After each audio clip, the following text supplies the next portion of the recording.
We have a long show. Let's bring it down a little bit. Thank you. Okay, everybody, welcome.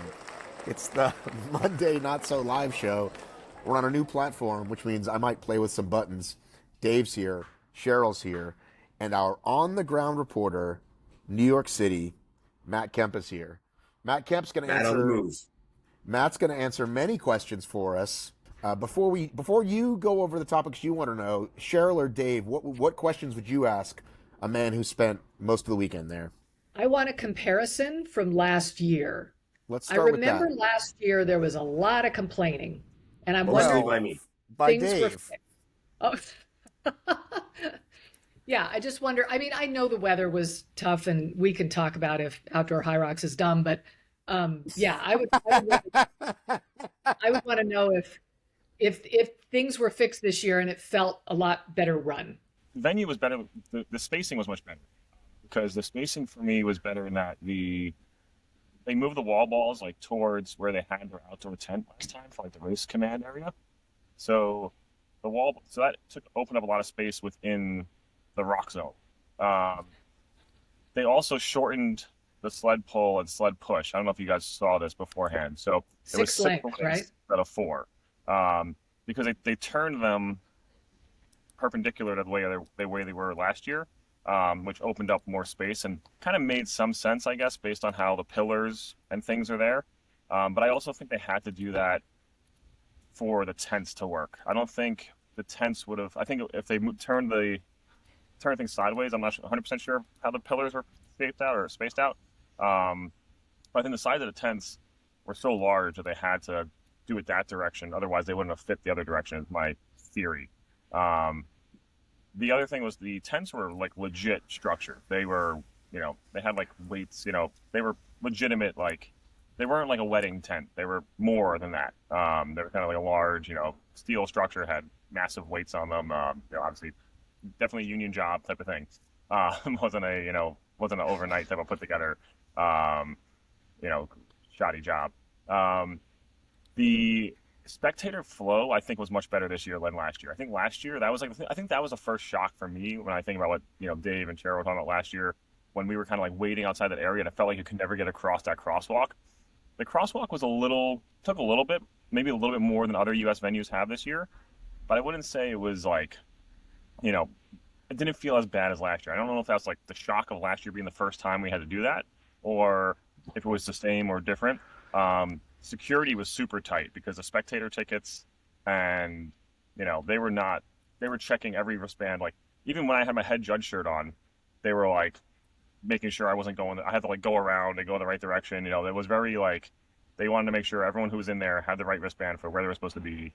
Couldn't go back. You had to go back around and out the exit if you wanted to go back to registration. So they were on top of their game with the security standpoint. And I think they had to be with how much demand there were for tickets and, the scalping of Spectator tickets and all that going on. But as far as the venue itself, I think the setup, it felt more controlled and it felt less like chaotic than last year. I think last year it felt like there were moments where you felt like you were really crammed in. I never felt like I was forced to be crammed in. The only time I felt crammed in was like when I wanted to go watch, like sled push wasn't easy to watch, so you had to be crammed in if you wanted to see any part of that. But if you got away from there, you had space to go where you wanted to watch the venue. So I think overall, better layout, better spacing. I think they bought a little or rented a little more space because they had like their race command type of thing indoors a little bit on the other side of the venue, as opposed to in like another tent outside. So I think they kind of spent a little more money to do that, and that definitely helped kind of open up the space a bit. Trying to think what else. So when you say they had more space, so remember last year, when I got to go to the back to talk to Lance or whatever, yeah. You're saying that wasn't where the fence was. They had it even more area. So that area was the wall ball area this year. So all of that was just wall balls. Where they had their, like, I guess they call it race command, was there's there's a building that's like an event venue of some sort, I think, and like a car club or something like that sort of like fancy car clubs, like $1 million cars, having like they're going in and out of it. And they had some space kind of adjacent to that. It was like a big garage type of space that they used for their kind of command that had all like their crates stuff in there or whatever they needed in there. So they got more. I think that was last year where the wall balls was, and they didn't have that indoor space, which I think they needed to have some sort of indoor space if you're going to be there for 3 days. You can't have it all kind of sitting outside and take the risk of the weather. So I think it was a good move making that that a little extra space. So I think it was overall, improvement in that direction on how the race was from last year. So let's talk. Let's just go in order of the days. So Friday, they put out a message that says, "Hey, we might have to cancel for Lightning because safety is our number one priority." At first, I misheard it as refund plus free race next year, and I was corrected by someone on the HYROX staff. They're like, no, it's not free ticket. It's free chance for a ticket, meaning if it sells out, you're guaranteed a spot and you get a refund. But then strangely, the weather said not going to get bad till 11 or later, but they canceled the 9 p.m. Friday Night Lights races. So how was that message handled on site, Kemp? How did everybody handle it? So I wasn't on site for it, but I did hear, I'm not sure how the messaging was handled on site, but I think they sent the email to all those participants, is my guess. So that's what I'm pretty sure, with the option of full refund and a guaranteed entry to next year, or you can move to Sunday evening. Oh, right. So they moved a lot of people to Sunday evening, like 6:30 p.m. or beyond. And I think a good amount of people took up that option. I really didn't hear much complaining about it after the moment. At least from people the couple people I know, one person got canceled. I know some people that were there kind of just snuck into that last heat. They said that they were going off, that it was going off, and they're like, "Hey, we're here, let's do it." So, if they got in, they didn't, whether they warmed up or not, whatever it is. So if you can get in there, got the race in. What was the last wave of the day? I think it was 9 p.m. was the last one. No, but I'm saying, was it mixed doubles? Was it female doubles? Yeah. So everything was mixed doubles after, I think it was from 7:30 p.m. till 10:30 p.m. was mixed doubles. So everything from 9:10 p.m. till 10:30 was what got canceled. So decent amount of heats, 6-7 heats of mixed doubles that got canceled. But then I think it sounds like a decent amount moved to Sunday. I personally don't know anyone who took the refund and cancellation, so I can't really give more detail on how that actually went or how the process is going. But yeah, that's kind of I think that was a interesting decision in my opinion, because I was home. I live in Brooklyn. I'm 12 miles, 10, 15 miles, whatever it is, from the venue of the bird flies. Wasn't raining by me and didn't see any lightning. I thought it was a little bit of I was kind of curious if it was a little bit of a safety call. But the one thing I'll say about that was, watching the video that HYROX put out, it didn't seem like it was their call. The way, if you watch I forget who it is that did the video, he was like, if there's lightning, we need to evacuate, right? It was and that venue, it's a New York City Parks Conservancy, New York City Parks, and there's a conservancy involved in that as well. I have a feeling that they were, I don't know this, I didn't ask this, it wasn't my business, but my gut is that they were told they need to be out by a certain time. And that's why they made the decision. Well, I feel like that rings true. I feel like that tracks for kind of, I could see some city person being like, here's our fucking rules and don't fuck with us, and that's what it is. If you want to come back here ever again, you got to follow. And what are you gonna do? So I think that's my gut on what happened. Obviously, I don't know. It's fact. But the way the message was kind of stated, I was like, it makes sense. And the only way to guarantee it is all right, we cut it by this point, do this. Because the other thing is, as you were there, there's nothing near there to, you can't go for cover somewhere. You can't, you're on the pier on the water behind another convention center. There's nowhere you can kind of get it. There's no easy exit if there is a lightning storm, right? You're still going to have blocks and blocks before you can get to, as much as New York City is so accessible, whatever it is, but that's kind of in a spot that isn't accessible to kind of getting into a building or anything of that sort quickly. So, I think they had to err on the side of caution, especially if that's what the Parks Department told them to do. All right, Cheryl, is racing HYROX outdoors dumb? I think everybody looked like they had a really good time. And I think if you're the kind of person like I used to be, that only cares about her time and only cares about getting PRs, then I shouldn't be doing outdoor HYROX. There's just too many variables. But if I want to just have fun, which is probably what I should be doing anyway, I think outdoor HYROX is a great option. Like, look, we had HYROX on the pier in New York, and then we may or may not talk about Cardiff, but how fun was that, right? Like, just to come up with like different ways to do HYROX, I think is a great idea. We can definitely talk about Cardiff. Dave, what are your thoughts? By the way, I will say that I did hear quote, "We will definitely be still doing outdoor events," because I did ask that question, and I said, "Can I say off the record?" It's no, on the record, definitely still doing HYROX events. Definitely Berlin, maybe New York. So they're not, because everyone's like, "Oh, that's it. They'll never do outdoor events again." They are definitely, that is not the case. Now, would they ever change that? Like if somebody did fucking get struck by lightning in one of these events, would they be like, all right, but for now, minimum Berlin, they probably already signed the contract, and New York, maybe. So, Dave, your thoughts? My thoughts have not changed. I wouldn't do an outdoor event. The risk reward, it doesn't seem worth it to me. I mean, how Cheryl said it, like not as a customer, just as a company. Like, do you think it's like, hey, we're just like it's like you can do the fucking Vermont Killington hardest beast there is, or you can do a flat Jacksonville sprint. That's kind of what I'm kind of asking. Awesome. Okay, so would your New York HYROX experience be no good if it was indoors? No good? Yeah, would you not like the event? Would you not like the HYROX if it was indoors? Would you not want to do it? I'm not sure what you're asking. I feel like I'm being trapped. I think You are. what I would say, Dave, Are you Admiral Akbar? You are being trapped. Absolutely. I'm watching a lot of Andor right now. an indoor New York HYROX would be a win-win. Yeah. Right? We're not giving anything up by doing an indoor HYROX. So risk reward. What is the big benefit to doing it outside?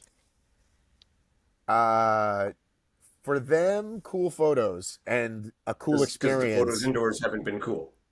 Well, I'm just saying. yeah. I think that's what they like. I know. I'm just saying that the benefit, like from my perspective, you asked me as a company. So as a company, I know if I host an event indoor in New York, it's going to sell out. I'm not going to have issues with the weather. It's going to be clean. It's going to be simple. It's going to be easy. Or I can host it outside, sell the exact same amount of tickets, or maybe less, and have way more problems. Counter. I have two counters for you. Number one, Go for it. Nice, France, really fucking hot, swamp coolers. Number two, Chicago 2021 indoor event. We had to evacuate mid-race to go downstairs because there was a tornado. That was an indoor event. Mm-hmm. Yep. So, and that's so a lot. That's just as likely as rain and lightning. It happened. I'm just saying it happened. I know. I'm just saying Math is against you on that one. So you're just saying because it's less likely, why? You're saying because it's less likely, why bother ever fucking with it? That's what you're saying, Dave. Yes, I'm saying there's not enough benefit to take the risk. I think it seems like I think 12,972 finishers would disagree with you, who had a great time. Well, I was saying, how many do you think they would have had if it was indoors? The same amount? Maybe Do you think they would have had less? Yeah, you put it in Madison Square Garden, or You think they're not going to have 12,000 there? Yeah, It's going to be the exact same. Yeah, without having to resell tickets and guarantee spots and all that sort of stuff. I see what you're saying from a business standpoint. Yeah, I'm just saying risk reward. It doesn't add up to me. Okay. It was a beautiful venue, and the pictures were gorgeous.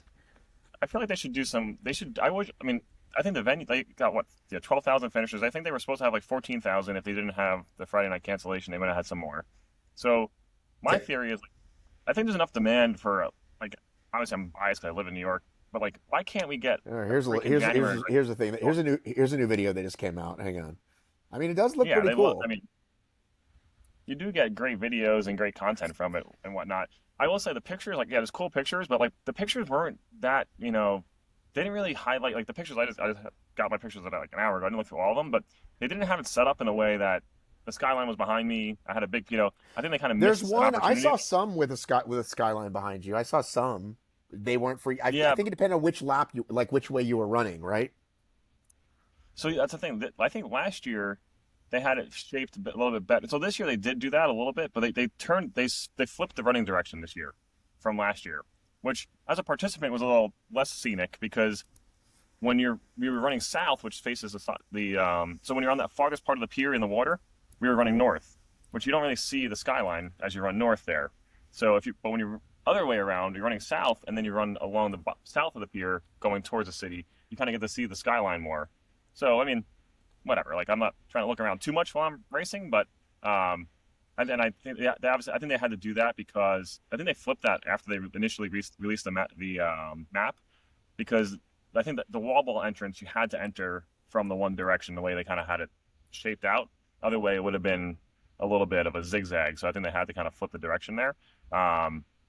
So it was fine. I mean, it wasn't a big deal, but I think that like as far as the pictures being better than indoor, you know, I mean, I was talking to someone about this, like, well, the thing, like, what cool venues have like really cool pictures indoors? Like, and we're like, oh, they're all kind of similar. You know, you wouldn't know the difference except for like maybe the one in Paris, the Grand Palais. It's like, oh, that's a pretty sick venue, an indoor one. But you're not going to be able to vary it that much or kind of take advantage of like the indoor venue. I guess that'd be my question, Cheryl. So you've done a bunch. Do you still buy the pictures every single time? Yeah, just because what if there's a really good one? I'm curious what the So it's percentage is. I always buy them on hope. I'm guessing that the people that are multi users like do every time, because again, like it got to the point with obstacle races where I wouldn't even look anymore. You know what I mean? It's like I've seen the same picture every time, but with HYROX, would I bother? Yeah, I think Dave is shaking his head no. My propensity for wearing a different outfit at each race and not knowing if that outfit's going to look better than the other outfits I wore, I usually want to see the pictures. Right. I'm going to stop buying it in advance though. Like I bought this one in advance for New York, and I saw the pictures, and I was like this is, I actually like being that I had something. Like, I finally had my mom and dad for my first time. My dad came race. My mom saw me last year. I had one friend come out. They took a ton of pictures. I was like, I don't really need to be spending $35 on pictures when I have people doing it for me. But thanks to them. But at the same time, I was like, I already bought it, so now I got to use it. But I think on future races, I was like, kind of looking at some of them. I was like, all right, the same sled pole picture I get every time, same railroad picture I get pretty much every time. And I don't. Would you rather have videos of me in them yelling at you, "Fucking pull, Dave, Matt, whatever your name is"? Yeah. That's yes, exactly. Like you want I think that's exactly like, but if you're not there, then I gotta rely on Sportograph or whatever it is. Yeah, I think you can look at them. They just have that big X on them. Yeah. So that's the thing. Next time, I think I'm just gonna wait and look at them and be like, oh, this one looks cool. Then I'll pay for it, as opposed to doing the pre-package. Like, spend an extra $5-6, but it's like they're already ripping me off like for $32, and like the $32 to $37 is like, if I'm gonna buy it, I'll just wait to buy it for $37. So yeah. Yeah, that makes sense to me. If it's worth 32, it's worth 37, and you don't have to gamble on it. Exactly. Right. Yeah, exactly. Let's It's talk like getting about enough Sled. races indoors or outdoors again. I got a couple of venue questions for Matt. They're pretty quick. One, how hard was it to get to the bathroom from the warm-up area? There was no bathroom in the rock zone. You had to go outside to the porta potties, but the warm-up area was right next to the crosswalk, so you were much closer. And the crosswalk was like, when I first got there Saturday morning, the security was like on the very, they had their procedure, and they weren't going to break from it, no matter what anyone said to them. And at first, they were kind of waiting a little too long to do the crosswalk, and I was like, hey, as soon as this thing fills up, you guys got to I think they were trying to save the inside lane for runners. I don't know what they were trying to, but they had a procedure where the person in the back blew a whistle, and then the person in the front would switch the thing. And that person wasn't going to switch that sign until they heard a whistle, no matter what happened. And at first, I was like, this is taking a little too long here. But then, as the day went on, they kind of realized, we got to flip this faster and faster if we're going to get people in and out. I would say it took maybe 2-3 minutes. The worst case scenario was I one time had to wait maybe 2 to maybe the most, maybe one time I was on my phone not paying attention. I had to wait 3 bundles of people to go in. But it didn't take more than 5. I would say if you had to go in and out, if you had 10 minutes, at most. Because last year, seriously, it was 40. It was 45 minutes to get to the bathroom. Yeah, it was a long time to get through there. And you started your warm up. Many more porta potties this time out there. They had 3 different areas of them. Which was kind of interesting because I think some people didn't know certain ones existed. Those were much cleaner, and then there were other ones that were not so great by the end of the day. But they just had more space for porta potties too, with the race command being in the other spots. So. And then water. Last year, water was an issue on course. Not a problem. I did see online some people complain about it. Oh, I didn't hear any issues of it. it wasn't nearly as hot this year. Like it didn't feel like it. Like Yeah. there was a couple points where it was sunny. It got warmer. But I think that was a bigger issue last year. I think it was just so hot people were like downing it. I think this year I didn't see any issues or have any issues with it, or hear any issues from anyone I know. Seemed fine. I mean, it was the rock zone was actually pretty small. So there was like two tables, kind of like the in and out were pretty close to each other. A couple tables in between there. They had one with like electrolytes, one with water. I think that they had a Red Bull thing there too. But I thought it was the water was fine. I had no issues with it. I mean, there was water on other areas of the course that were problems that we could get into in a minute. But Need water, just look up. yeah. Well, that was it's interesting because I don't feel like it was ever actually like raining that hard during the race though. Like even like Friday when people raced, it like never really rained that hard. Even when they canceled, there was a threat of lightning. And that's kind of why I still stick to my theory. I think the parks kind of gave them a deadline of getting out of there. Government is really particular about giant steel structures and tons of people around them during lightning storms. They're funny like that. Yeah, so, just Mother Nature and steel beams don't go together, and Yep. it was So I don't think the water was an issue. All right, good. Well, that's actually good to hear. That's good. Yeah. All right, so we've gotten various reports on sleds. First, I heard really difficult. Then I heard I broke my face. And then Half Hill sent me a video of this guy who literally just pushed his sled like that, and it went, whee! And I was like, oh, okay. I think that's the biggest issue with the race, in my opinion, was the sled inconsistency. It seems like there was just an inconsistency from different lanes, from stories I heard. I felt like it moved pretty quick. I thought it moved pretty smooth for me. It was sitting in, the turf. It was a turf, which is the new turf, or maybe it is. I don't know if it's a new turf or it's a different. I've been told it's not. That's not the new turf. Yeah, I heard that too, but people were posting saying it is. I'm like, I don't think it is. Yeah, Reputable source, not the new turf. I believe. Yeah, I was like, I'll I believe saw Dave. that. I saw both. Yeah, I'll take Dave's word for it too. But so this turf, whatever turf it was, definitely moved, for me. It moved easy. The thing that I heard, so this is what I heard at first. I heard that it was moving easy one direction, not easy the other direction. I heard it was, which I was talking to one of my friends. There's a logic to that. Mm-hmm. And he said that, one person said that he thinks that there's no like drainage, there's no drains on the pier, which is interesting. So I think he said he thinks the pier is a little pitched. So depending on where you're at, like the water has to run off somewhere. It can't just sit there. So I was like, so that's another theory. I was like, I don't know if that's true. Which can make one side, even if it's, a degree, it might make it feel a lot easier than if it's a degree up versus down. I think the biggest thing was, I think there's just certain areas where the concrete naturally will puddle. And if the turf is on top of that, if you're in a puddle, you're going to either, depending on how the turf accepts it, you're going to slide and fly. Or if you're in another area that's more like a damp area, not a puddle area, you might get stuck a little bit more. So I heard some people say they couldn't move their sled at all. They had to shut down some lanes.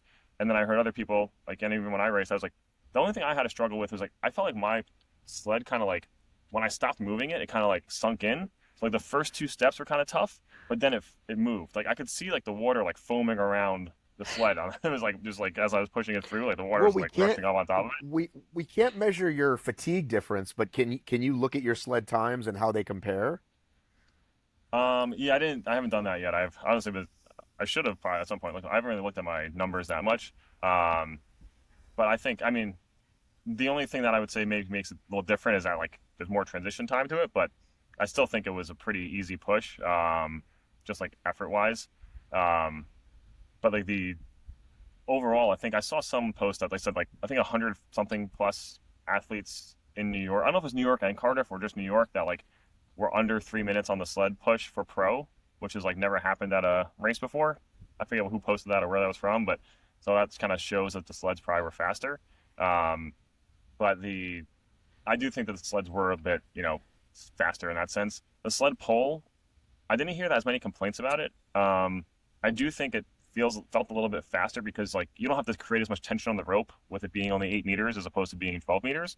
So I think that saves it, but you have to transition 2 more times. So I don't know. I'm not sure if that made as much of a difference, but I didn't really hear any issues about that. I heard more the push was I think the bigger issue was the people hitting their head on the pole and getting cuts and bruised and whatever. Because if you're pushing and your foot gives out, then you're going straight into that post. I had one friend cut like another person cut. Explain why they had to shorten the lanes. So if the overall whole thing is bigger. So my theory is, and this is my theory, is that last year they turned them like perpendicular from where they were last year, and the way the structure of the pier is, so like big rectangle, right? There's the beams going over the top, and they're supported by beams going this way. If they had the big tents they had, can only fit between the beams like this direction. If you turn the tents, they wouldn't be, the beams of the structure would be in the way. So I think they had to put the tents over each thing. So if there was no tents, they wouldn't have had to do that. Maybe not. I'm Dave, not sure. aren't you? Dave's into buildings and structures and engineering and stuff. Because okay, they did. Here you go. Yeah. Ready? I'm ready. It wouldn't fit under the tent otherwise. There you go. That's why. That's why they did. And it's a perfectly logical reason. It makes perfect sense. I missed what Dave said. He said they wouldn't have rented the tent otherwise? They wouldn't have fit under the tent otherwise. Oh, yeah. That's it. Otherwise, yeah. Because they would have had to do lanes back to back. So, yeah, I think that's part. It seemed like there was a little bit more space to maybe go. Someone saying, like, I thought there was more space, but I was like, I don't know. It would have been tight for run behind. So, I don't know. It would have been interesting to kind of see if they could have fit that there. I'm pretty sure it was a pure logistic thing just to try to keep them under the tent, to keep the turf as dry as possible. Mm-hmm. Yep. Which, makes perfect sense. And actually, I thought when I first saw that, I heard the 6, I'm like, I bet you some people, will do quicker times just because they'll be more inclined not to stop midway. Yeah. So they'll end up with, just stopping at the end. So that'll take away probably 2 breaks and end up giving them quicker times. Plus, we knew it would be on turf, and the turf is, other than when it gets bogged down and rain and sticky like that. But if it's dry, it's always faster. Like last year in New York, when I did the sleds, they were dry at the time. It was very early on, and the thing was flying. So I imagine that they used that same turf as they did last year, same style. All right, Matt, you pushed in 206 and you pulled in 345. And in DC, you pushed to 216 and which was a little slower, 11 seconds slower. Yep. And your pull was almost the same. Nope, your sled was faster in DC by 6 seconds, 345 to 339. Too much difference. I would say I'm probably pushing a little harder in DC overall. Well, and you said it was wet by the time you did the sleds in New York too. Yeah, I went Saturday morning, and it rained all Friday night into Saturday. So it was kind of got the. I was just making sure it wasn't like 45 seconds first, faster or something like that. Not for me, but I think for some people it was. I just don't. Yeah, I think I didn't have my best race, so I think for me it was just I was kind of more like, hey, let's have fun. So the guy that slid it. So the guy that slid it like it was on ice, is that because it was more wet or less wet? Like he was on the far left, it looked like? So that's what I can't figure out. I'm not 100% sure what balance of moisture gives you the best result here. Seems like there's a varying opinion that when it's really wet, people were like, oh, well, I'm slipping and sliding. And other people are saying, oh, it's wet, it's just moving, and the sled is slipping and sliding and gliding. So I'm not 100% sure, to be honest, where. And I think that's the tough part, right? Like if you're HYROX and you're running the race, how do you keep it consistent? Like you can't make all the turf dry at the same speed and get wet at the same rate, and so it's I think that's what just caused a lot of the inconsistencies. It's like you're not going to know with especially with like a black turf on a structure, you're not going to understand. You're not going to see how much water is at where, and even if you. It's just going to be hard to tell what's wet, what's not. So think about the wet turf in the same concept as ice. All right. When you want to push something on ice, it's very hard to get it started because you don't have the traction. But once it gets going, it moves easier, right? So if it's dry, you can get it started quicker because you're sliding better, right? So I honestly think the people were probably faster when it was dry because they could get the sled moving quickly, and then the turf moves quicker. Once it was wet, it was probably hard for people to get their footing and hard to get it moving to start. Yeah. Once it got moving, if it's too wet, it's going to be like slushy, right? Like sloppy. once it's too wet, right? I felt like I could actually, I felt like mine moved easy. So kind of building off Dave's point, I think it's a good point. I think I felt like it moved easier for me, but I had to be cautious with my steps because I was in my head thinking like I don't want to bust my face open on this thing. So I wasn't like taking as big of a stride or a lunge or as quick of a choppy step as I maybe would have. I do remember like in my head, I remember thinking like, all right, got to be careful that, because there was one point where the only point my foot actually slipped out from under me was when I had one foot on the turf and one foot off the turf on the concrete. And the foot on the concrete was, because the concrete was wet, that foot slipped out and I kind of slipped and kind of had to regather myself. So I got both feet back on the turf and then I kind of got moving, but I was still much more cautious about it. So I would say like, even if you compare my time, like it was a little faster, a little slower than DC, like I wasn't putting the same like intensity into it because knowing that I was thinking about it, definitely tried to just take some time off of my effort. But my time stayed pretty consistent. So it's like I probably got the same time with less effort in New York. That's my gut.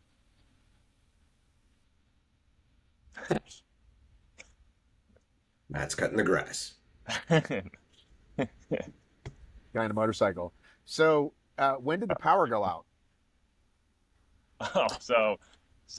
Yeah, this was a interesting story. So I was judging on Sunday. I have a couple of thoughts about judging that I think I want to hear Dave's opinion on. But there was a little bit of a power outage at, and I don't know if this was venue wide or just at wall balls. And I gotta say, it was handled very well by the head judges at HYROX.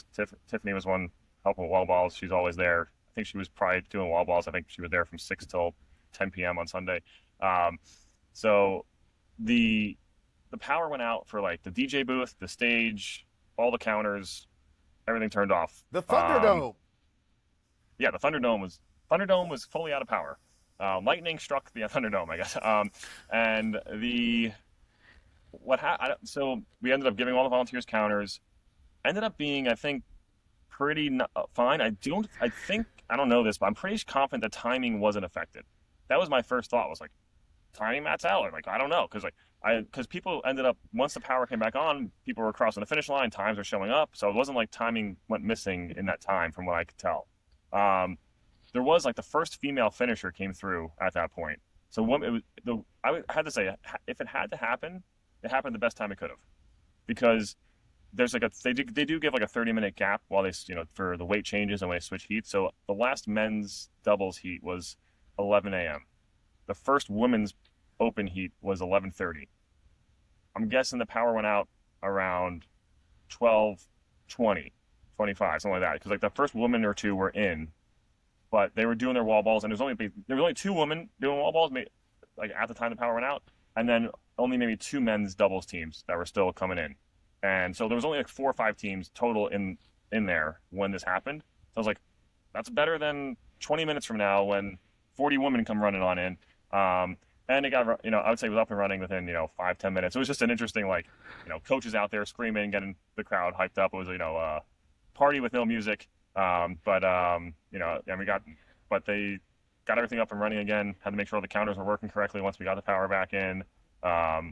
So it happened at the best time it could have happened if it was going to happen. Don't think it really affected any race. I don't even know if the power went out outside of wall balls. That's my thing. I don't know if it was just like our stage or if it went out the whole pier. I wasn't made aware of that. Then I kind of forgot to check on it after I was done for your reporting purposes. But yeah, as far as I know, I think it was that what happened. But I also wonder, because I know there's some like funky times. I know we want to talk about leaderboards and timing a little bit too. I'm wondering if that power outage had a part in that at all or not. But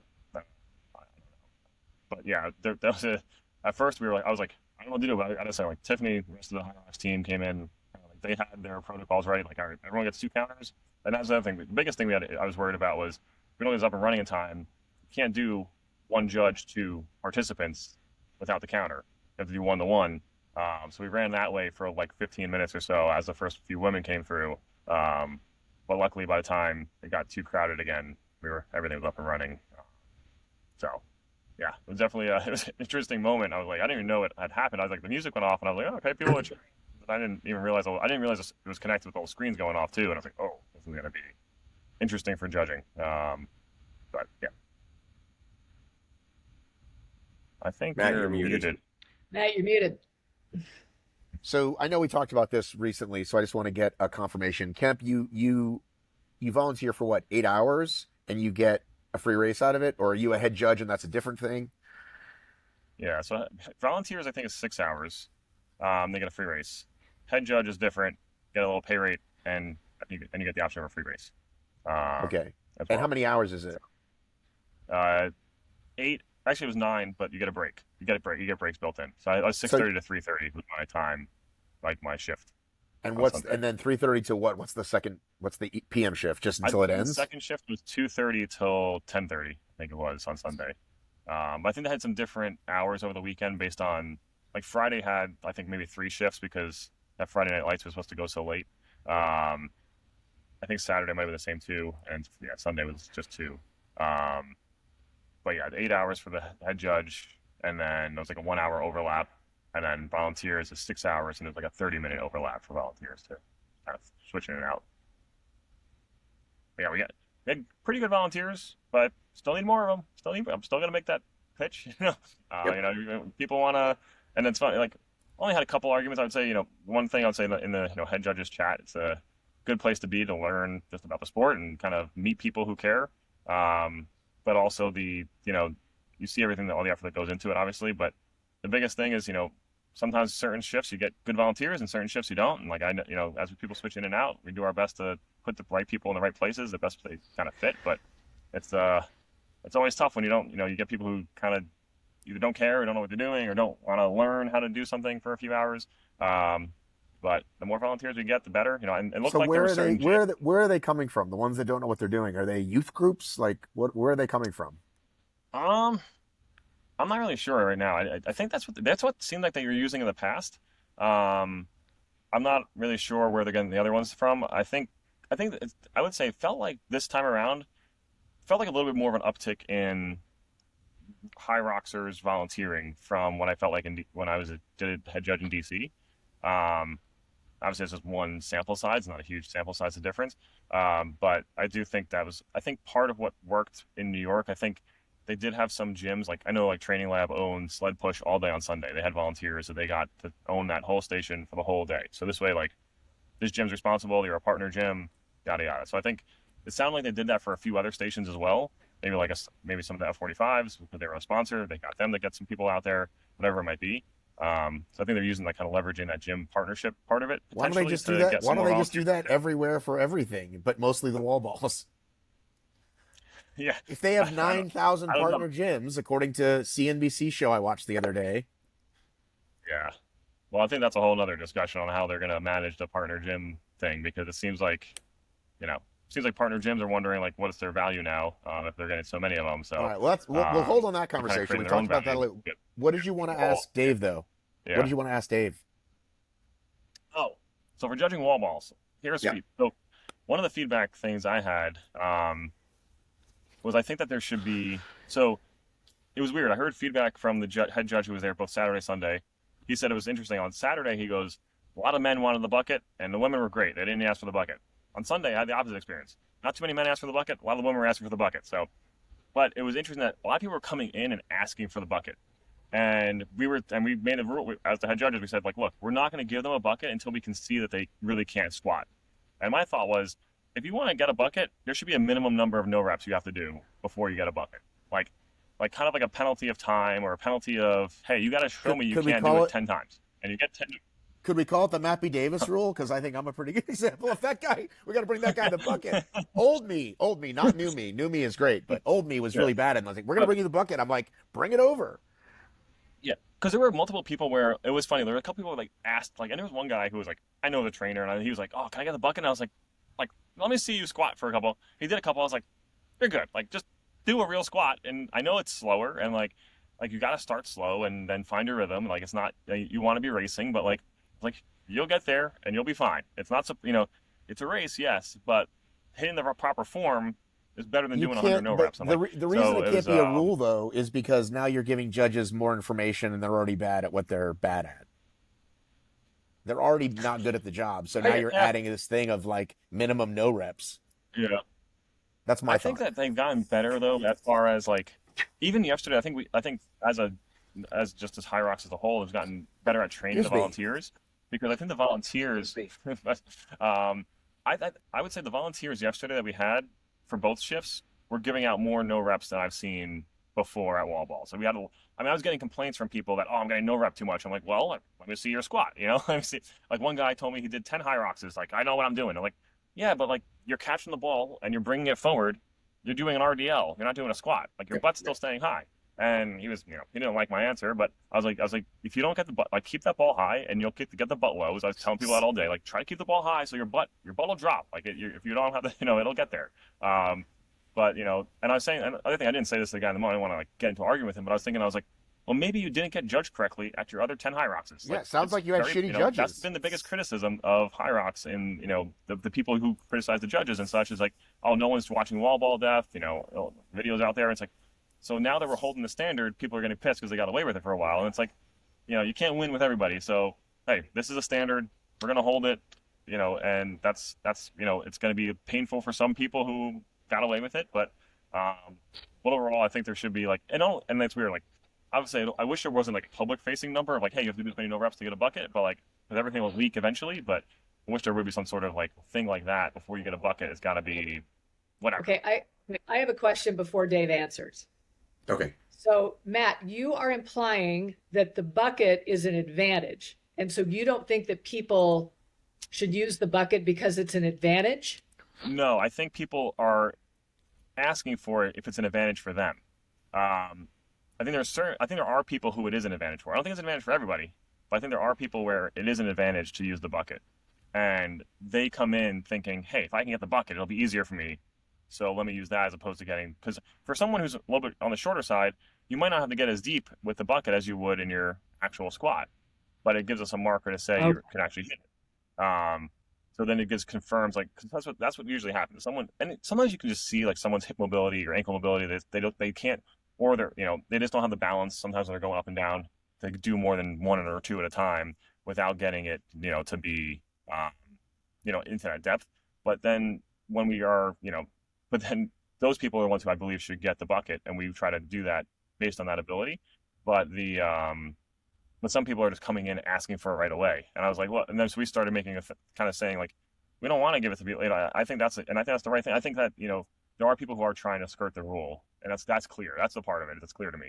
Because other people that you offer the bucket, and they're like, no, I don't want the bucket. Like I want to show you I can do this, and then they do it, and some people take it like as an insult. So it's there's two sides to it. So you kind of have to read every situation. But I definitely think there are some people who can come running in like, hey, I want the bucket, and it's like you look fine. I don't know. Like I think that's there's an evolution.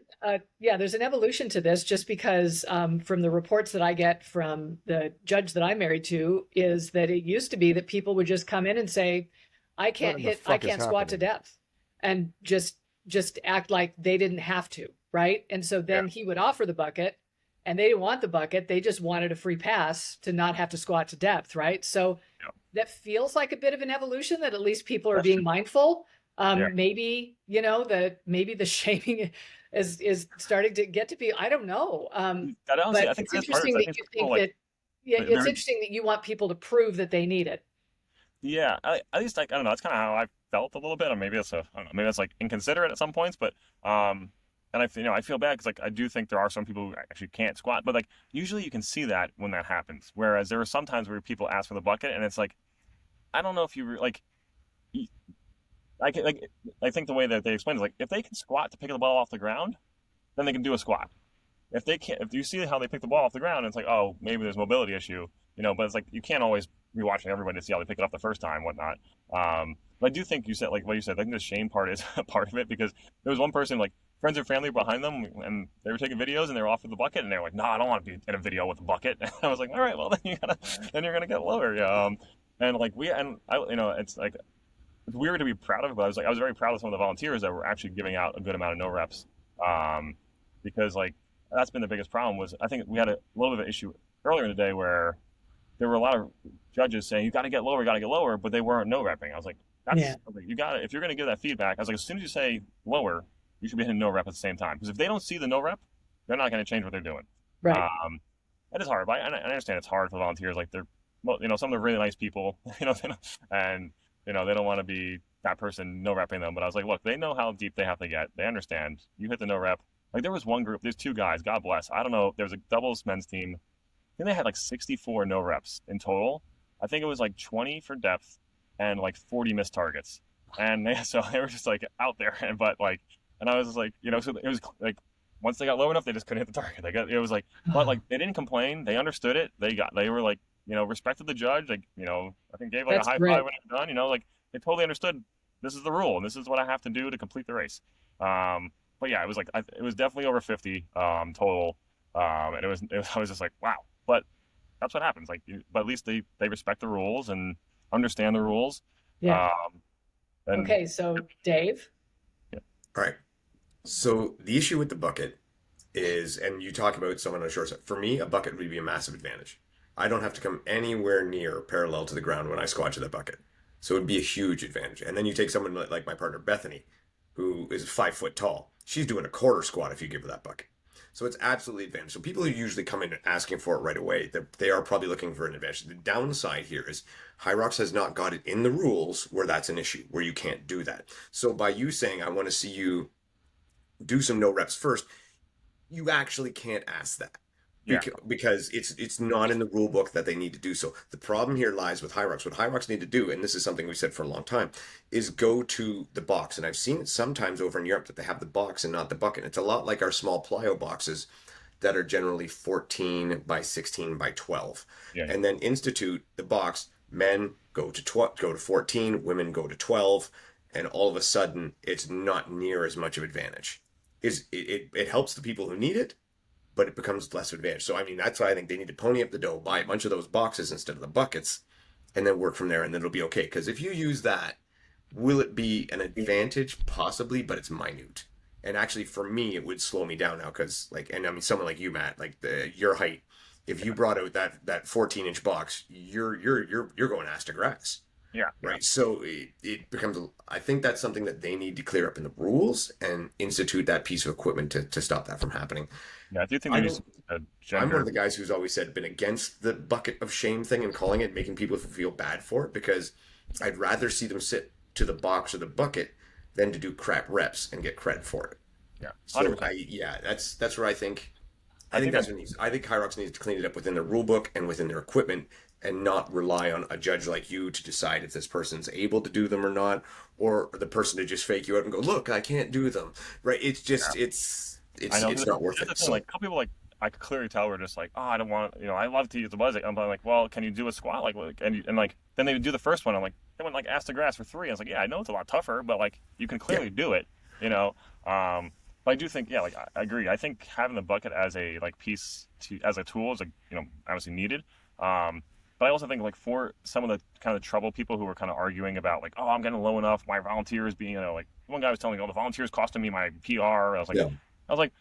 Meanwhile, I was like, no, you're just not getting low enough. But then also think there needs to be somewhat separate topic. I think in like the pre-stream or whatever they want to do, there needs to be a little more explanation on the screen, because this person had like 15 no reps, but only 4 of them for depth. He thought he had 15 no reps or whatever it was. I was like, the other 11, I was like, you missed a target. That's not on, don't get mad at the judge. Like, you missed a target. The target's not controlled by them.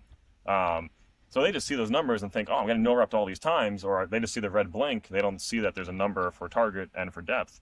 And that's just something like, look, I'm not expecting every person to know that coming in. Like, that's something that a lot of people that do it all the time don't, recognize sometimes that the numbers are up there. But that's part of where I think, for that person, it was like, oh, yeah, here's the bucket. Now I don't have to worry about you hitting no rep for depth. Tap the bucket every time, and you're good to go. So it definitely helps kind of with some of those. Sorry, I hit the space bar by accident. It does help with some of the problem folks where they can just hit it, get to the depth, good to go. But yeah, I wish there was a little bit more clarification in the rule on how to implement it, because it did seem like it seems like a little bit of a trend where people are starting to ask for it as an advantage. It's fast. It's quick. Like I said, I mean, Cheryl, you're probably the same. If you were to use it, you'd go faster. Oh, no, I have seriously considered it. And then I thought, oh, who do I want to be? But I'll tell you, one thing that I have done in the past to train for depth is to just use a wall ball behind me right? Like they don't need to buy more boxes.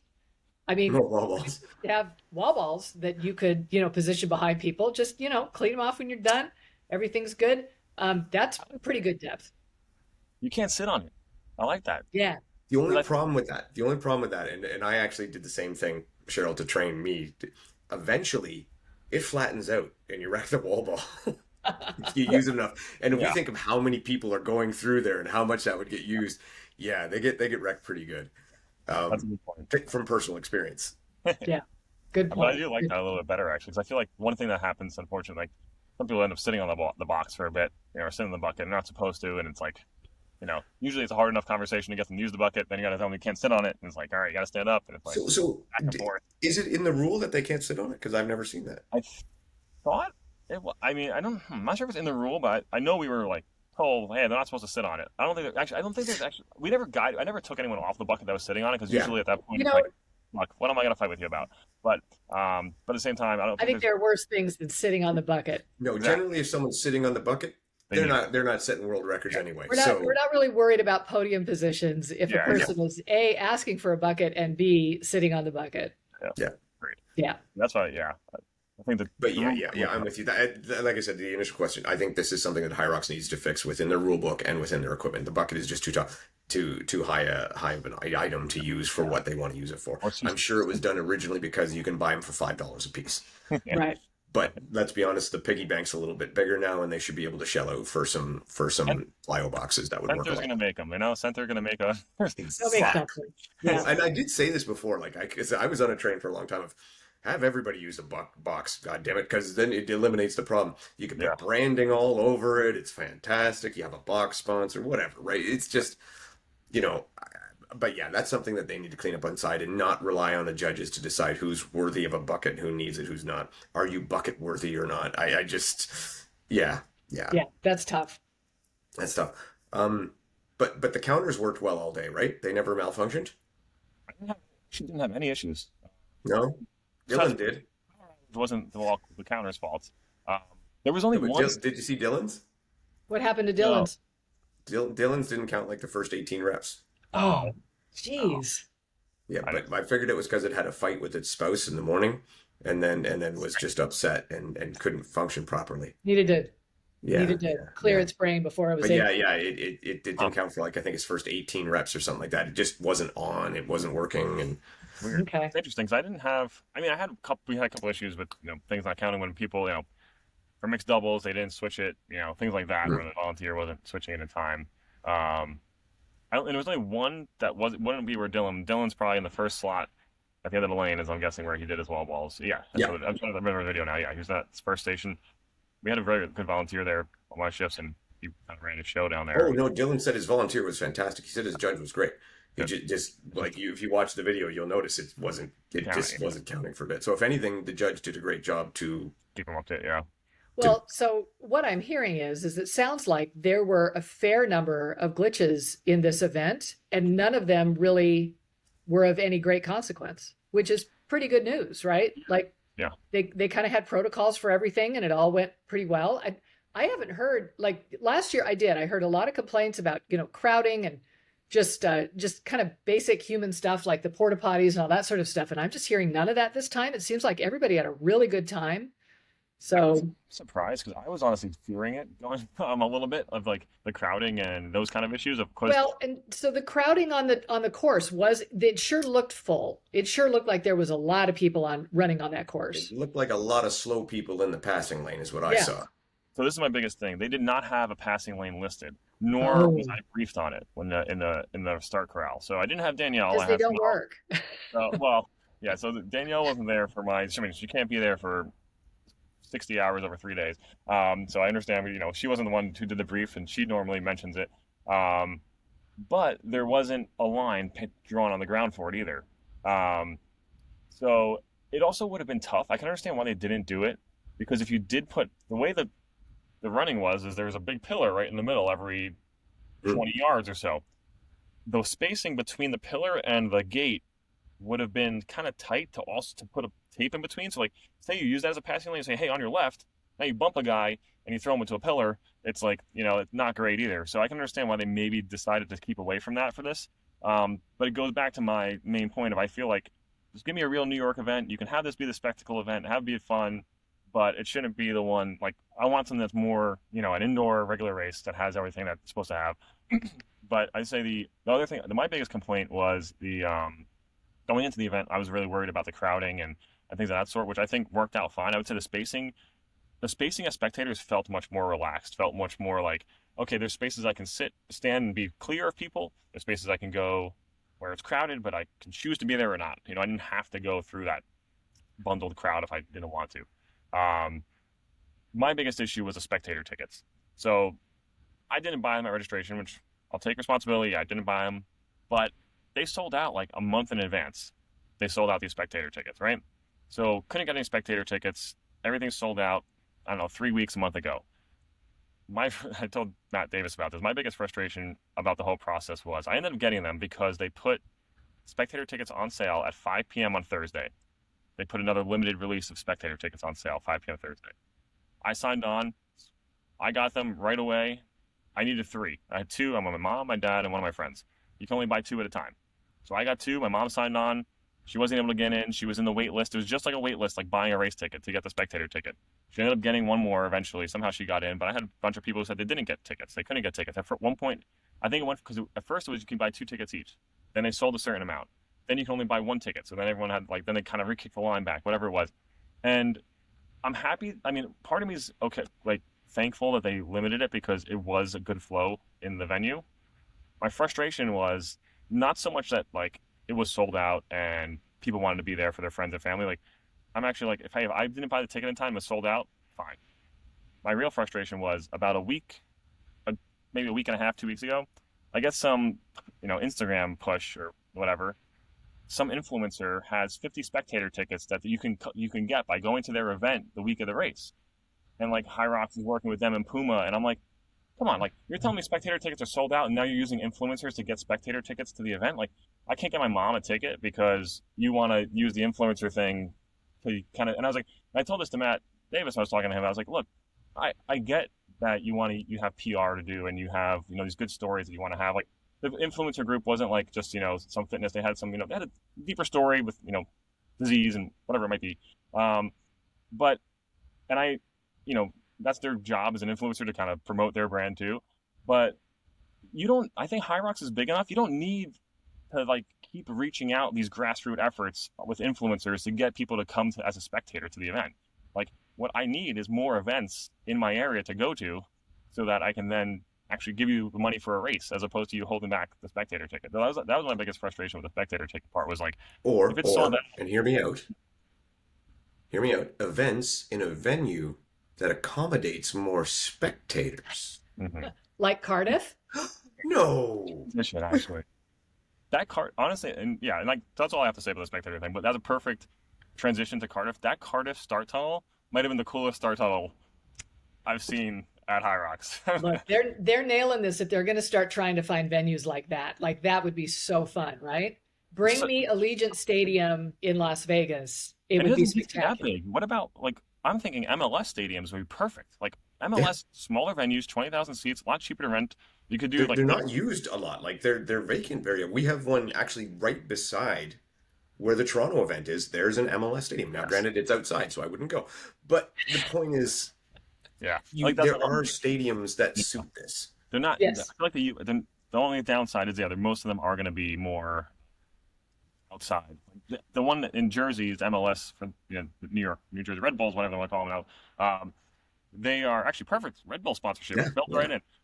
But it's only partially covered, so another issue there. But I think those are that Cardiff entrance looks amazing. There's more. I wish there was more of those that size venue, built for spectators. Well, having all the seats around so that you're not having to fight the crowd just to be able to see somebody and stuff. Bridge. And I know, that bridge. Yeah, and I know. Who was it, Dave? You were concerned that the bridge shouldn't be a place where people stood. I don't care. I'm going to stand on the bridge for a minute. No, so I said you take this from. Well, so the problem is if you make the bridge, which that's something we've asked for a long time. When they build the bridge, but it's a great spot to stand and watch, right? but now nobody can cross because everybody wants to stand and watch on the bridge. So what you have to do is you have to take the cue from motorsports, and when you build the sides, you build them like 8 feet tall, so that there's no reason to stand in the middle of the bridge. Oh, yes. Right. Okay. And that's why motorsports does that, because it's like, we don't want everybody standing on the bridge. We want people to cross the track. Right. So if they just build that up, and I'm kind of surprised that one escaped them, but if they just build that up, that's never an issue. Mm-hmm. Yeah. So Good yeah, point. I like the bridge, and those things you can get a team of scaffolders to throw those up in 2 hours. Mm. You know, it's nothing to it.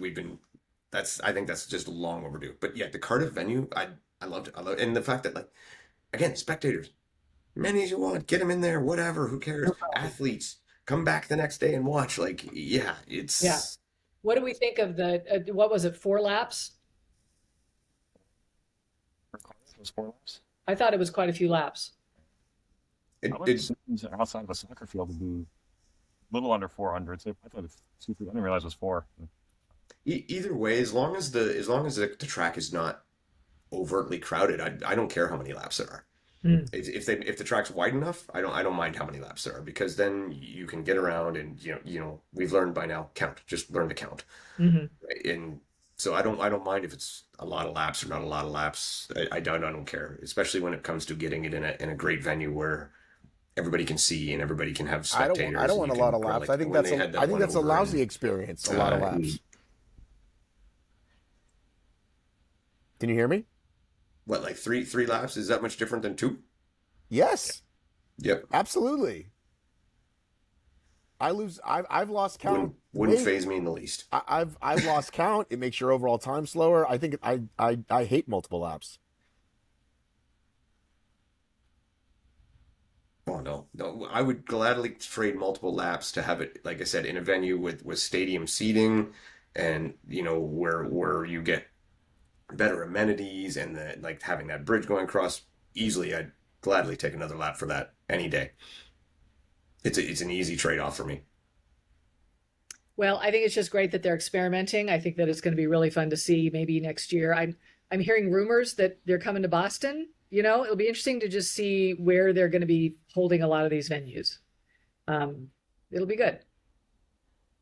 Here's when the rollout of the spring schedule will be. I'm assuming they're going to roll out fall registration, sell those races for a month, and then hopefully we get spring. Like, we didn't get the spring dates until what, like October, November, December. So I didn't think I registered for New York until January.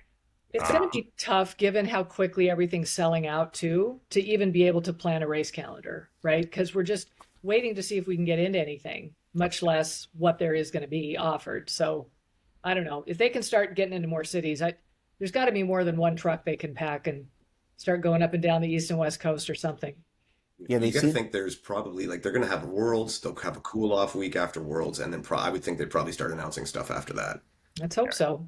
Because I mean, the window, I feel like the is amount of getting time to prep for these things. I feel like the window's getting smaller and smaller. Like, they'll be like, oh, there's an August race. Let's release the tickets in June. Like, they're just like, we know it's going to sell out. We don't care. Yeah.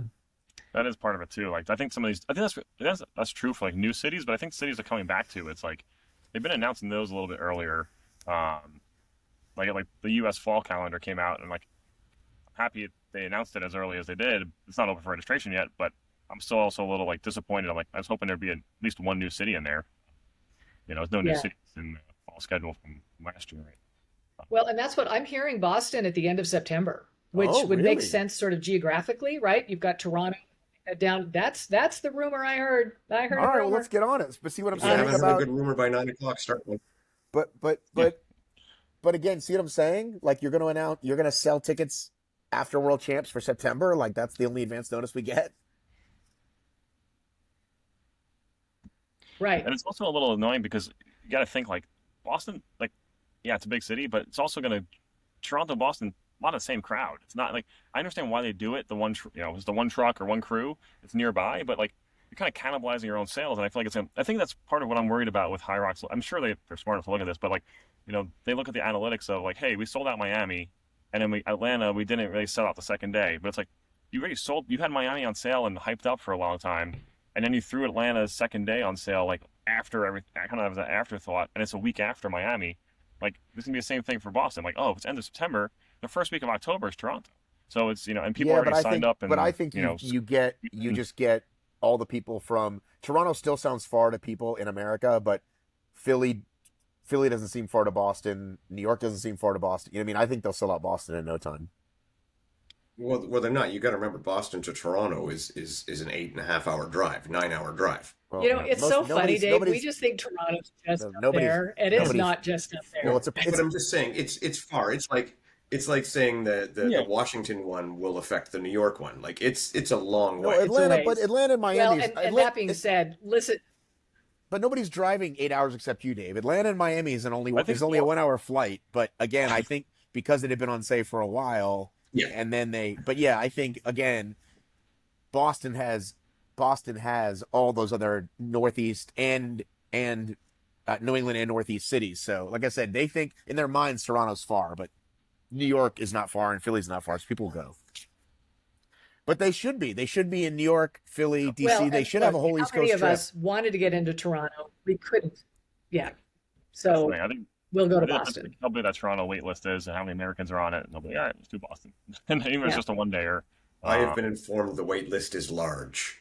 Right. No, that's what I worry about. I have people talking to me about Anaheim right now. A lot of people want to do doubles or whatever, and it's going to be so fun. But I can't guarantee I'm going to get into anything, right? So, we're just going to roll the dice. So anytime they put in another city, it's going to be just fine.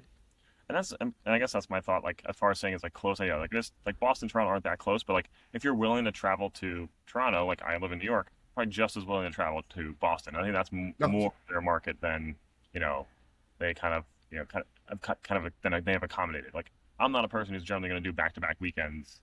I'm going to try to dabble into more doubles next year. I think I need to try to do that more than just do solos as much as I do. But maybe that would give me more opportunity to do doubles than solo. But it's still now I'm just spending all my money on HYROX.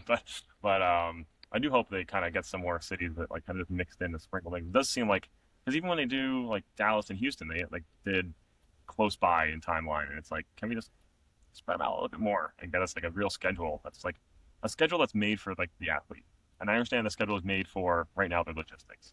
I'm just hoping that U.S. can become big enough and profitable. But they should have been in Boston and Philly before fucking Houston. I still boggles my mind. Well, they were supposed to be in Boston before they lost. I think they had a spot in Boston like 2022 or 2021, and it got canceled because they still had some COVID regulations in place, and then they canceled the race, and then like 3 days later the state removed them. But why would I lost it? I lost my ticket on that one. Yeah. Right, but why wait so long though? They've had 100 years, whatever. So I don't know if you noticed, but I was gone for a while. No, we didn't notice. You're so quiet. We didn't notice. So it sounds solved all the problems. Sounds like you guys talked about Cardiff a little bit. Have we talked about the Elite 15 updates? Would you like to talk about that next? I want to talk about that. Yeah, we have not mentioned that at all. All right. So Meg Jacoby, for those that haven't heard, is out. She put a nice long post. You can read all about it. And that means that Chris Rogloski is in. It's not official at this point, but she's in. So that's the first piece. And then the second piece that goes kind of along with that, and we can talk about both, is Meg and Camilla are now out in doubles, but nobody's sure about that. We're not sure if who's up with that. Oh. Does anybody have any idea? Would it be? You're not sure who the next replacement team would it be is. the roll down from London? The roll down would be right. But did they talk about roll downs? Did HYROX ever say that this is what's going to happen? No, but it would stand to scrutiny that they would use the same process they do for the solos. No, the solos was last chance qualifier only. So, I mean, it would only make sense. So you would have to. Yeah, but solo was LCQ only. There were 4 different doubles races. Wasn't it last year that Yeah, so you would have to think that it would be the next person from that doubles race. I mean, that would make the most sense. They just logically the way to do it. They just haven't said either way. So, I think the winner of the race was going to be Meg or Lauren with an outside chance of Joanna, but most likely Meg or Lauren. Now it's Lauren's to lose, I would say. Well, so asking for a friend, if we already put in our predictions, can we change our predictions? Yes, you can change them. Okay. You can edit the Google Doc. Good. You don't need to do a new one. Okay, good. Just so everybody knows, I think having a race without Chris Rogloski would be terribly bad, and so I'm really glad that she's going to be there because we always have to have her. And my favorite thing that Emily Dahman said when she was talking to you, do you remember this? She was talking about how Chris had originally come in third at the LCQ, and then found out later that somebody else took her spot, right? So that she ended up fourth in the LCQ, so she didn't automatically qualify. And Emily said, Chris Rogloski's so nice, and I'm sure she'll be back. She'll be okay. And I just thought, Emily, I don't think you know who she is. Like, it was just the cutest thing. So I'm just glad she's back. I think it'll be good to have her there. Yeah, my heart breaks for Meg. I know this must have been so hard, and she was so looking forward to it. So I just, and I know tons of people have reached out to her, and I've spoken with her too. And it's just, obviously, so sad for her, and disappointed for all of us for not getting to see the race we would have liked to see, the show we would have liked to see. So that's really great. But also as well, I'm stoked for Chris too. She definitely is a person who deserves to be in that race as well. So I think it's great. From that side, I think it'll be awesome to see Chris race. It's sad that it had to come this way. I think it's very mature on her part. And I think that she's just wise enough to realize that she wasn't going to be able to put on the show she wanted. And I think, she'll live to fight another day, right? So I think that's going to be good. Who's the person we're going to be talking about now that Meg's gone? Yeah, that third spot is now wide open. You think so? Oh, well, yeah. I mean, I still, Lauren and Joanna, you'd have to assume are up there. But that third spot, you can make an argument in a lot of different directions. So, not that I'm shade on anybody else, but it's kind of like having, if you had to pick a random wild card to join a race, who better than Chris to be the person to be the wild card? Because, she could finish anywhere from 3 to 15, do every, in that kind of, being that last minute person. She's a gamer. She's gonna go up and somehow find a way to grind through it, and it's great to have. On that note, Matt, not to interrupt you. On that note, what happened the last time Chris Rogloski was a roll down into a HYROX World Championship? She won the damn thing, right? She won the damn thing. And then won up Spartan race 12 hours later. Yeah, she's just smiling. Yeah, just happy to be there. It's a great, it sucks to lose. It's not. I don't know if it's worth the price of losing Meg to be 1-2, but it's a decent consolation prize of having her in there instead of if you're not going to have Meg in there. I think that's a great way to put it. It's a consolation prize. I think what's tough too is we've got so many new people, especially in the women's field. It just feels like there are just so many new names, and to not have Meg kind of show up and show what she's got still, I just it's going to be interesting to see these new girls and how they handle stuff without Meg there. I also feel for Camilla. Right. The fact that she's out of all the races kind of surprised me. Not even the relay, right? She's not doing anything, right? Yeah, well, I think, to me, it's probably a smart move. If you're worried about getting injured in one, then you probably should be worried about getting injured in the others, right? So, but yeah, as far as Camilla goes, and this is something I've harped on a long time, and Matt and I have had debates about this, but I personally still believe Camilla should be able to get a substitute and put them in, but that's always been my opinion. So I feel for her. I understand the other side of the argument. I see it. There's a logic to it. I just don't agree with it. Yeah. I think I'm always torn on that subject too. I never know where I stand. I feel like every time I hear an argument for it, I'm like, oh, that's good. It's such a tough argument to What would her limits be, Dave? I wish she could still race. In your rule book, what would her limits be on a partner? Yeah. Dave? Can you guys... Very simple. Nothing. She could ask whoever she wants. Yeah, nothing. So, person who's done a HYROX, Absolutely. Never done a HYROX. Absolutely. Okay, so tell me how that makes sense in sport. Why not? Because you're doing a championship that's based on qualification. That's why not. It's not an open invitation. Right. She earned her spot.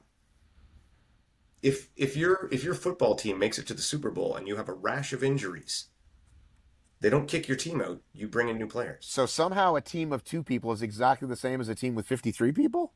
How could you make that comparison? I assume you're talking about American football. If you are doing Olympic figure skating and your teammate goes down, you are allowed to bring in another replacement. If you are doing doubles tennis and your teammate goes down and you've qualified for Wimbledon, you are allowed to bring in a replacement. If you're doing 4-person track and field and you lose a man, you're allowed to bring in a replacement. Well, track and field they have backups in place, right? Those other 2 are not comparative. They're not based on times. Yeah, I think that's part of what, like, maybe. Yeah, but what does it matter? They're based on qualifications, though. Well, like I said, I think you should be able to bring like some. I feel bad for Camille because like and I think there could be like a scenario where it is like maybe she has a pool of people she could pick from that are, the next, maybe it has to be one of the next teams in line. She has to pick from one of those 5 teams, someone, and maybe it's someone she raced with before, maybe it's someone she never raced with before. But I do feel bad that she can't, like, she qualified, she has the ability, and now it's like she loses that solely on her team. I think that there should be some sort of, maybe even just it's like, hey, you have to reach, and that's it. Like if she picked with anyone else this year, she could pick that person as their partner, as a partner for, Like David DEKA, if you've got multiple qualification times with multiple people, then you could pick any one of them if it fell out. But I don't know why you would get to do it in a world championship with 14 other teams that had these people qualify to get into that race.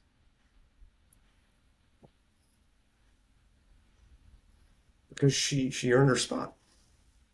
The team earned their spot as part of her. Basically, it's more like I'm concerned. So my question, that's right. So her team earned the spot. She's the part of the team that remains. There is an injury in that team, so you replace the injured player. Yeah, I don't think. What I've always tried to understand about this, and I get that side. I hear it. Is what is the concern? What is the downside of her picking another? What are we worried about by her being able to pick from whoever she wants? Well, okay, let's go age group. And I actually do not care about this. Yeah. So Which is the best spot to come from. Right. So, but age group, right. Let's say you've got somebody who qualified with somebody, but it is crystal clear that that person that you qualified with is actually not going to help you podium at World Championships. Okay. So you say that to that person, I'm going to actually trade up for this other person who I'm pretty sure will help me podium at World Championships. Mm-hmm. So therefore, they're sort of, kind of playing the game so that they are able to then possibly place better than the team that they qualified with. So we're concerned that there's going to be a better team at World Championship. Right. That is very concerning. We don't want the best team at World Championship. You want a fair. You want a fair team. You want a fair race. You don't want someone who's gaming the system versus people who aren't gaming the system. You want it so that both people are like.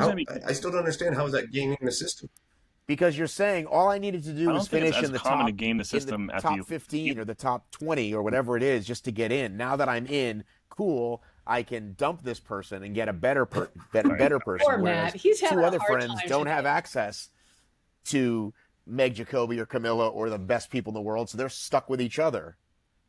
Like, why should they be have different rules than someone that happens to know a faster friend? That's not how sports works. But I think it's a different argument for the Elite 15 versus age group. I think for Elite 15, I'm fine with people bringing in the best in the world if the teammate drops, because like my theory is how many of these top athletes aren't already in there, right? Like that you're going to pick from.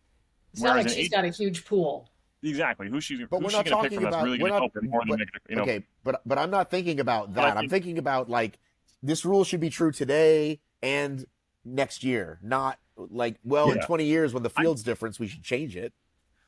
I think but I agree with it I think for Elite 15, I'm okay with the swap, but I don't think for age group and I think for age group and whatever else, part of my thought is I think you have to have a race with the person before, even if you didn't qualify with that person. It has to be like a team that replaces the team in some way. So like if I get dropped, me and Dave qualified, and unfortunately Dave gets hurt, but I've raced with Matt Davis. Now, since we've been a team before and my team qualified, I can bring you as my replacement.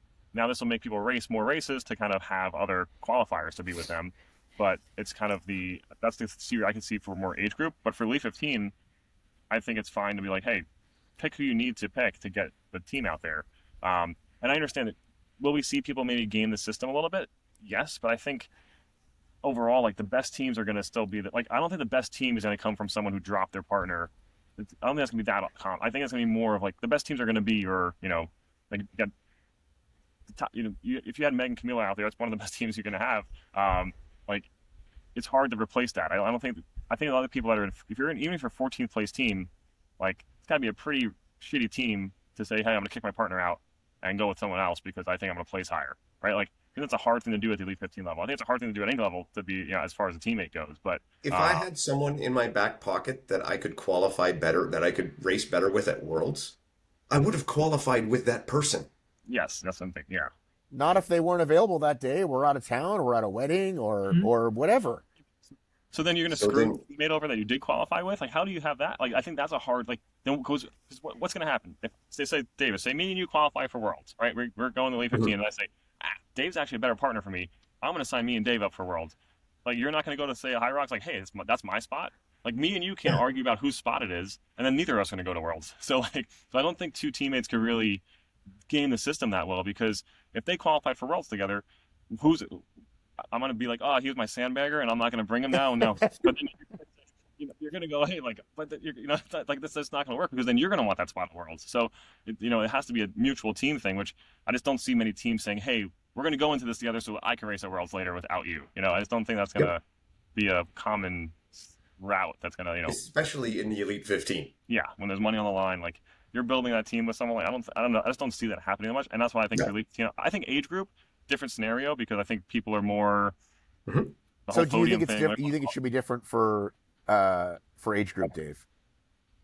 Yeah, I'm down with that. There's definitely, I think there should be rules for age group qualifications for sure. But so it just shouldn't matter for this one because it's the best of the best anyway. Yeah, it's Elite 15. That's what I'm saying. You are literally having the best in the world, so our concern of having a better team there should not be a concern. Okay. Well, that does change it a little bit. You're saying for age group. But what if, Dave? What if you created, let's say, Team Canada?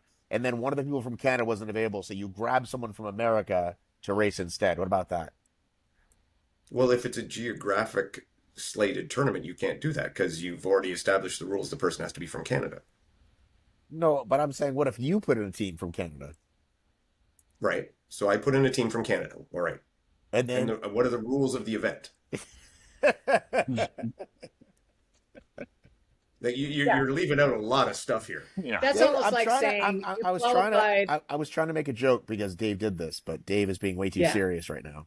Oh, you mean from that one? No. So what you do is you grab the strongest, most powerful girl you know from the States and you throw her in. Okay, that's all I was looking for. That's all I was looking for. Yes. Okay. Good. Hi, Heather. Well, I like the fact that age group, I have been able to step up. I was asked to step up for Peter, who listens to this podcast. I'm not going to be able to. I very much hope he found somebody. But it is nice to be able to come in if people need them. For Chicago, so, when you're talking for Chicago, you were asked to step up. I was. His partner got injured. Peter Kelly over in UK. And they do allow you. They do allow you an age group to change. Yeah, they do. I've hardly ever, I've never run doubles hoping to qualify for Worlds. The only time I've ever run in Worlds for doubles or been asked to run in Worlds for doubles is to be a sub. And I definitely agree with that, because when you get age group people going, and especially we're not talking about pro athletes we're age group people, they've booked their flights, they've booked their accommodations, they've done all year to go for this. And then if they lose their partner, they absolutely should be able to bring a replacement, because otherwise that might be their only race and their only thing. So to rob somebody of that, I think is just criminal. Yeah. And again, like I said, I still think, and I've yet to hear anything to make me change my mind, that in this situation, Camilla should be allowed to pick a replacement. Yeah, I suppose you could convince me Yeah. in the Elite 15 side, fine. Yep. I thought you were talking about all of it. So Well, dude, like I set up the rules for DEKA, and there's guidelines there. Like, yeah, yeah. But in Elite 15, yeah, wide open, wide open. Anybody she wants. all right, Lauren Griffith. Yeah, 100%. Lauren Griffith is doing it. Who was I thinking that wasn't doing it? Oh, Vivian Tafuto. She'd be great. There you go, Vivian Tafuto. Yeah, top notch. all right. Is there anything else we haven't covered? I had nothing else. No, I think I'm good. It's been a big week, and we're getting excited for Worlds. It's coming soon. Yeah. Very soon. Next time we record, it will be the last time we record before Worlds. So we'll do predictions and stuff like that. The poll is out, by the way. We're gonna start. I'm gonna reshare it. The poll is out. Get your picks in. It looks like most people currently do have Lauren. I don't know how many have gone back in and changed it since last time, but I just quickly looked at it, and it was mostly Lauren's, but maybe they all changed it. I don't know. Not surprising. Yeah. I mean, Lauren should be the clear-cut favorite. I mean, can she be beat? Yes, but she should be the clear-cut favorite. Yeah. All right, we will save the rest of our hot takes for next week. I got one more thing to say, Matt. Yes. Just for people listening. Yes. If you noticed, Matt was away for a while and had some technical issues. It's because he was doing something that should be done inside, outside. Way to bring it all back. Way to bring it all back, Dave. Great job. See you later. Thanks. Take care.